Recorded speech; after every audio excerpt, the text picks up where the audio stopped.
Story 1. It always stands at the edge of the woods. It started with the knocking, always at 3:11 a.m.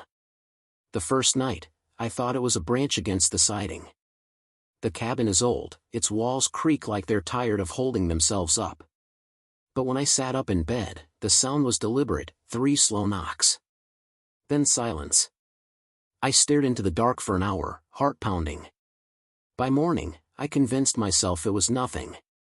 On the second night, it came again. This time, my dog, Scout, growled low, staring at the door.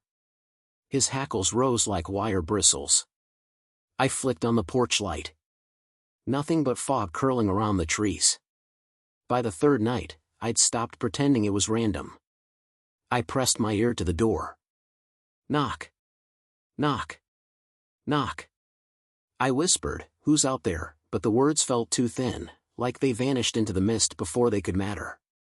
No answer. The next day, I saw it. I was making coffee when Scout barked sharply at the window. At the edge of the woods, where the fog seemed thickest, there was a figure. Tall. Blacker than the tree line. It didn't move. Didn't tilt its head or step closer. It just stood there, hands at its sides. Watching. I blinked, and it was gone. That night, I left every light in the cabin on, TV playing just for noise. But at exactly 3:11 a.m., the screen flickered black, the lights died, and I heard it again, 3 knocks. I stopped sleeping. I couldn't. By the 5th night, the knocking was the least of it. I started hearing something else, a low, droning hum that seemed to come from the woods. It was faint, almost like the sound of a distant generator, but it never stopped. Not even in daylight. Scout refused to go outside anymore. He'd just sit by the door, ears flattened, whining.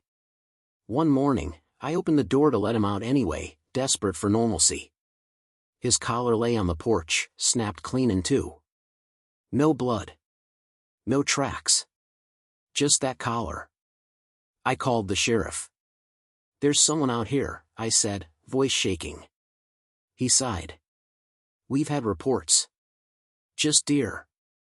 Or your imagination." I saw it. "What did it look like?" I hesitated. "Tall." "Wrong." Silence. Then, "Stay inside." Click. That night, I didn't bother locking the door. What was the point? At 3:11 a.m., the humming grew louder. This time, it wasn't at the tree-line. It was right outside my walls.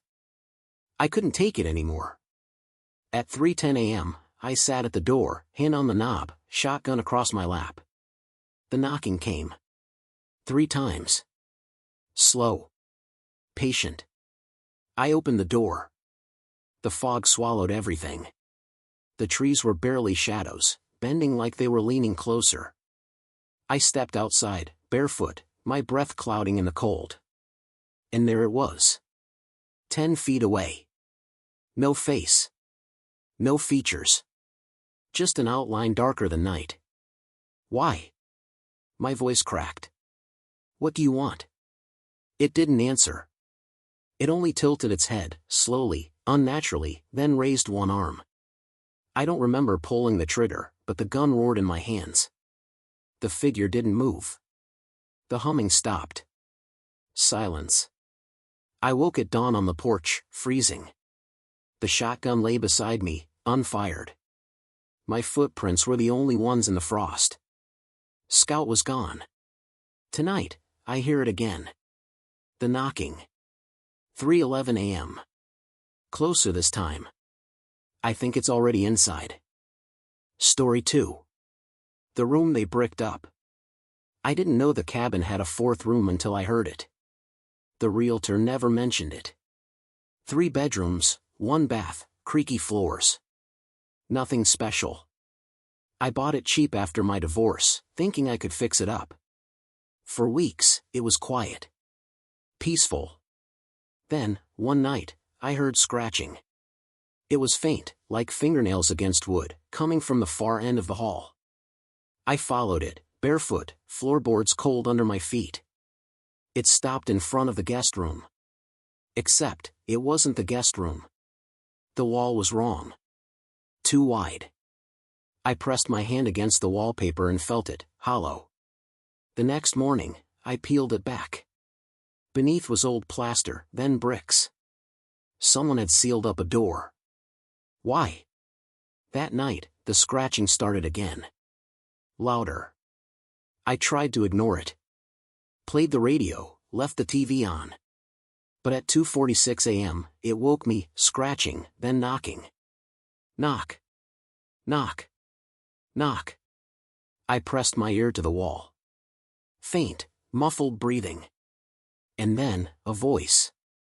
Please, help. I staggered back. It was small, weak, like a child's voice. I called the sheriff. He didn't even come out. Old houses settle, he said. Sound carries. Stop watching scary movies. That night, I sat in the hall, listening. The voice begged. It cried. Then it whispered. They put me here. Who? I whispered back before I could stop myself. No answer. Just slow, dragging sounds, like something shifting behind the bricks. The next morning, there were scratches on the wall. Fresh. I couldn't take it. I grabbed a hammer and started breaking through. Dust filled the air. Brick after brick, I pulled them out, coughing. Behind the last layer was a door. Old wood, blackened with age. The knob turned easily. Inside was a room no bigger than a closet. Empty, except for the smell. Rot. And in the corner, chains bolted to the floor. I felt breath on my neck. Warm. Close. A whisper, thank you. The door slammed shut. I woke on the hallway floor at dawn. The wall was whole again, sealed tight. My hammer was gone. Now, at night, I hear footsteps in the hall. Slow. Heavy. And sometimes, knocking on my bedroom door. Story 3. The clock in my room never stops. It started the day I moved into the apartment. The landlord warned me the building was old but sturdy. It was cheap, close to work, and I was too tired of sleeping in my car to care. The first night, I noticed the sound, tick, tick, tick. I didn't own a clock. It came from the far wall of my bedroom, behind the peeling wallpaper. I pressed my ear against it. The ticking was steady, mechanical, almost alive. By the third night, it grew louder. I tore the wallpaper down and found an old brass clock embedded in the wall itself, like it had been built around it. No wires. No gears I could see. The hands never moved from 3:03. That night, I dreamed of standing in a hallway that wasn't mine, lined with doors I didn't recognize. When I woke up, the clock ticked louder. The dreams worsened. Every night, I was in that hallway. The doors were closer each time. I'd hear whispers behind them, names I didn't know, sobbing, someone pleading. At work, I dozed at my desk. My boss joked I looked haunted. I told my neighbor about the clock. He went pale. You hear it too? What do you mean? He wouldn't answer, just muttered, don't open it. That night, the clock stopped ticking at 3:03. Instead, I heard faint knocks. From inside the wall. I pushed my ear against it. A voice, distorted, low. Turn it. The brass hands trembled. I didn't touch them. Not then. On the seventh night, I couldn't resist. The ticking had drilled into my skull like a heartbeat. At exactly 3:03, I reached out and turned the minute hand. The world went silent. When I opened my eyes, I wasn't in my room. I stood in the hallway from my dreams.